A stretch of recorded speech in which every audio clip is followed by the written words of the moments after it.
I'm Caleb Giddings from Gun Nuts Media, and I'm back. I have been gone for a long time. It's been a minute since I made a video. The last video I put up on the channel I had shot a while ago, and I've been gone for a couple of reasons. Reason number one, I was on active duty for the U.S. Air Force doing my thing as a combat arms instructor. So that's kind of a fun job. I like to teach people about shooting and shoot cool guns, and I got to do a lot of that these last couple of months. And I've had some stuff going with my civilian job as well. But anyway, today we are here and it's time to make a video. And it's time to make an important video because this is something I haven't talked about.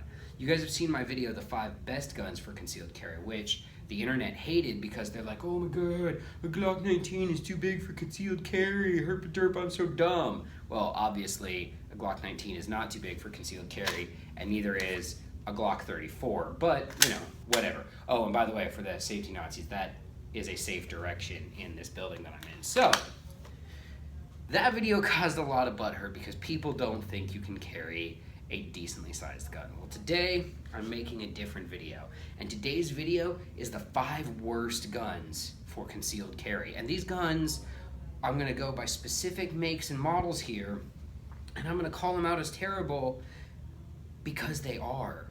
They're all garbage and should not be carried by a person. So we're gonna start off with the 5th and then work our way all the way up to the worst gun for concealed carry. And at number 5 is the Honor Defense 9mm, whatever this gun is. So when this gun first came out, I remember thinking, how did Smith & Wesson not sue these guys for this gun? And it's look at it. It's a Shield knockoff.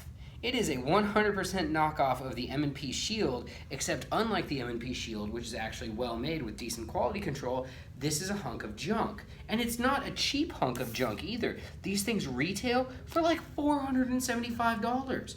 What kind of crack do you have to be smoking to think paying almost $500 for this gun is a good idea when you can get a Shield for $400 or a Glock 43 for $400? It's dumb, and the Honor Defense is dumb. Don't buy it. Number 4, working our way up the list of crappy guns, is the Bersa Thunder. I'm trying to use the decocker. 380 Bersa Thunder 380. So I have to confess something to y'all. This was the first carry gun that I ever bought. And I'm not super proud of myself for that, but I bought it because I thought James Bond was cool and I couldn't afford a PPK. So I bought this instead because it looks like a PPK. I'm ashamed. And I should be ashamed because this is a crap gun. All right, look. Yes, it's cheap. It's very, very cheap. And that's really the only thing that it has going for it, because the trigger pull, let's check to make sure it's been cleared out. All right, it's cleared out. In single action is or in double action, it's not great. And then in single action, it's also not great. The safety / decocker is on the slide, which people who hate the Beretta will also hate. But it's also really stiff. Like, at least the one on the Beretta and the PX4 Storm is easy to use. This is not easy to use. The mag release is in the same stupid place that it's on the PPK, meaning that if you want to use your thumb, and I have big hands, I have to cock the pistol around in my hand to get to it. It has a magazine disconnect safety, which is stupid, and it has a freaking trigger lock. You see that? You see that key, that little hole right there? That's a trigger lock. That means you can lock this gun out mechanically, and then it can't be used to shoot bad guys with. So, if you want a 380 that's kind of like mid-sized like this 380, you can find a used SIG P250 in 380, which is 1,000% better than this gun and is actually what I would recommend if you want like a mid-sized 380. And that's the other problem with this gun. It's a 380 and it's freaking huge. Look at the size of this thing. It's enormous. It's the same size as the next gun on our list, the Remington R51. So the Remington R51 is on this list because, well, you guys, one, I'm not getting any Christmas cards from Remington anytime soon. Let's be real about that. But this gun, the launch of this gun was so bad. I mean, it was bad. These guns came out and they didn't freaking work. Then they had recalls and they had to bring them back in, and you just ended up with a gun that had a terrible reputation. And honestly, it doesn't have a bad trigger on it, and it's got some thoughtful designs. Like, I actually like the grip safety back here that renders the gun non-firing unless it's depressed. I think that's a neat design feature. And I actually have to confess, I think the R51 is neat from a design standpoint. It's an interesting piece of machinery that doesn't work and costs a ton of money and is in no way superior to a Glock 43 or an M&P Shield or any of the other single stack 9s on the market that actually don't suck. So, yeah, R51, don't friggin' buy it. It kind of sucks. Anyway, that brings us to number 2 on our list. And number 2 on our list is on our list because there are so many better options out there than the friggin' Taurus TCP. All right, look. It's a small, lightweight, super compact 380. You know, kind of like the Ruger LCP or the Smith & Wesson Bodyguard or the Glock 42 or the Ruger LCP2. Yeah, hang on. Did I get them all? I got all the good ones.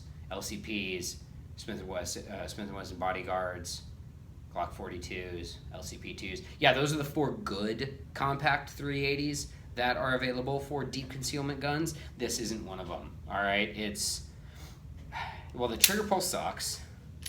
It's striker fired, so the long, heavy trigger pull is the only trigger pull that you're going to get. The grip is actually not very ergonomic. It's unreliable, and generally just not a super great gun. I wouldn't recommend it. Now that I've covered those 4 guns, I've got one more gun, the number 1 gun, the worst absolute gun for concealed carry. But before I go on, I want to say, you know, someone's going to be like, well, that's all I have for concealed carry. Should I buy something else?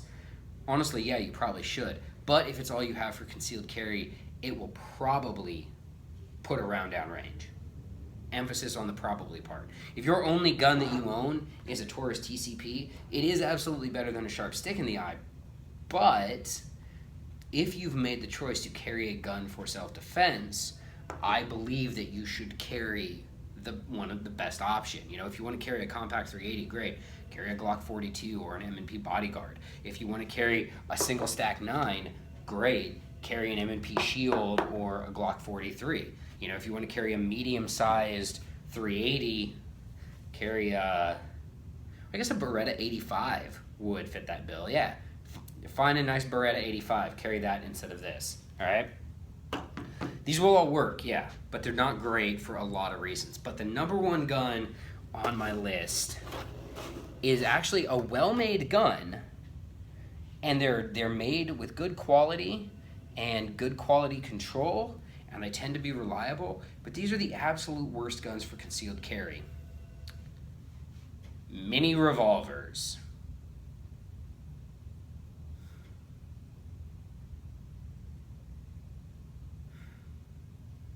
I'm trying to make my mustache look as disapproving as possible of this gun. Look, here's the problem, all right? Here is the process that I have to go through to load this revolver.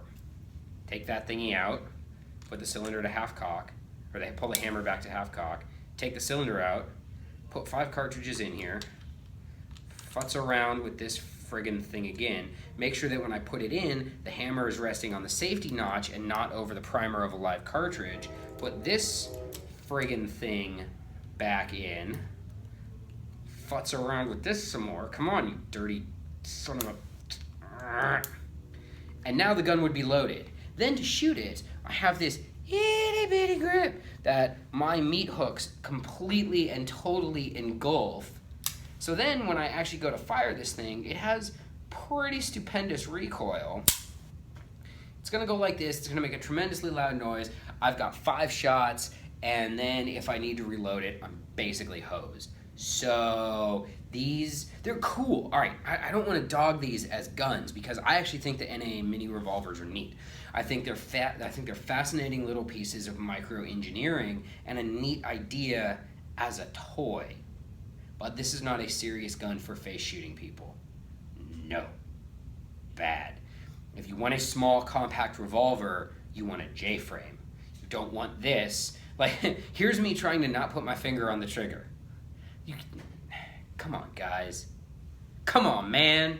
Anyway, there's a reason why all 5 of these guns are on the list. And there are other guns out there that are terrible and stupid and should never be carried as well. But I went through and I was like, you know what are the 5 crappiest guns I can lay my hands on immediately? And this is what I came up with. I'll still sell them because money talks. But I genuinely believe that there are better choices for concealed carry. And if these are your options, you need to find some better options. Until next time, I'm Caleb Giddings. And remember, run your gun, not your mouth.